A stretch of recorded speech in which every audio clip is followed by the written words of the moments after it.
There is now an empty seat. Donald Trump is the president of the United States. Mitch McConnell is the Senate Majority Leader, and Republicans have a 53-seat majority, meaning what? Meaning we have the power. You may not like that, Democrats, but that's okay. You don't have to like it. There's an election in January, and you can change that, just like we changed the composition of the Senate in the midterms in 2018, and we won. Now, the Democrats were already howling, we shouldn't pick anyone, the Republicans, for that open seat. The Senate shouldn't confirm anyone because there's an election coming up. So what? What does that mean? Now listen, well, Mitch McConnell said once the Merrick Garland selection in the last year of Obama, when Antonin Scalia tragically died, Mitch McConnell said, we're going to keep that seat open because there's an election coming up. No, Mitch McConnell was then in charge of a Republican majority of the Senate, and Barack Obama was a Democrat.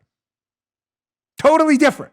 I'll get to that in a minute, too. I'm going to walk you through you're going to know everything about how this process works. History, precedent, how it worked, what we should do. First, let's go here to the video of Barack Obama back in 2016, who's absolutely right.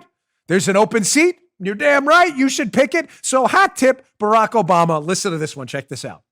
There is more than enough time for the Senate to consider in a thoughtful way the record of a nominee that I present and to make a decision. We're going to find somebody who is an outstanding legal mind, somebody who cares deeply about our democracy and cares about rule of law.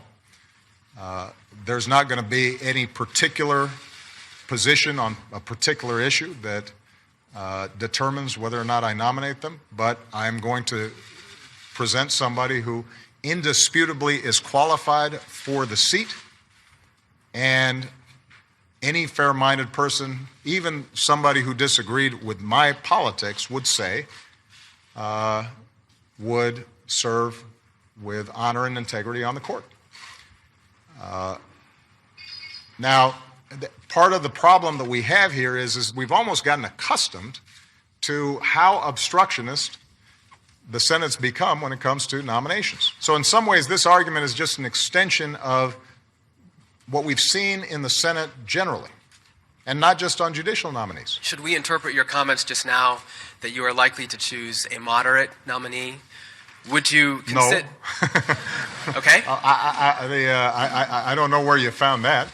You shouldn't assume anything about the qualifications of the nominee, other than they're going to be welcome. All right. Sounds good to me. Right? There's Obama. Yeah. There you go. So listen, before the Democrats out there and the lunatics in the media start saying, McConnell held up Obama's nomination of Merrick Garland because there was an election coming up. No, McConnell's a Republican. Obama's a Democrat. And Obama himself said, yeah, you guys should rock and roll and you guys should make sure my nominee gets pushed through. That's what we're supposed to do. Well done. Thanks, Barack. Appreciate that. We'll be playing that frequently throughout the coming chaos, I guarantee, is coming our way. With you think Kavanaugh was bad? Wait till this one. Now, you may say, well, that was just Obama. No, here's Joe Biden as well, doubling down on that 2016, suggesting that, yes, if there's a Supreme Court vacancy in an election year, you're damn right you should make that pick. Thanks, Joe Biden. Check this one out. Here's Sleepy. My consistent advice to presidents of both parties, including this president, has been that we should engage fully in the constitutional process of advice and consent. And my consistent understanding of the Constitution has been the Senate must do so as well, period. They have an obligation to do so. Thanks, Joe. We got him on board. Barack and Biden on board. Obama, Biden again. Obama, Biden 2020. They're all on board. We didn't edit that. That's just edited for time. That's their words. So again, hard pass from the media. You Republicans are hypocrites. You held up Merrick Garland. No, that's because we could. We were in charge of the Senate, just like we are now. And we could do what we want, and we will. We better. So if Mittens doesn't bail on us, can always count on Mittens to screw you up. Remember, Mitt Romney's the Mitt Romney of Mitt Romneys. That's the problem with Romney. We already know Susan Collins, who is always useless, is out. And Murkowski, who from Alaska, who we have no excuse. At least Collins is in a swing state.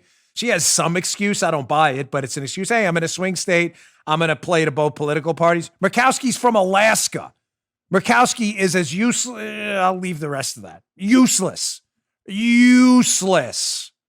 Now we'll see what Mittens does. You just heard Dan Bongino.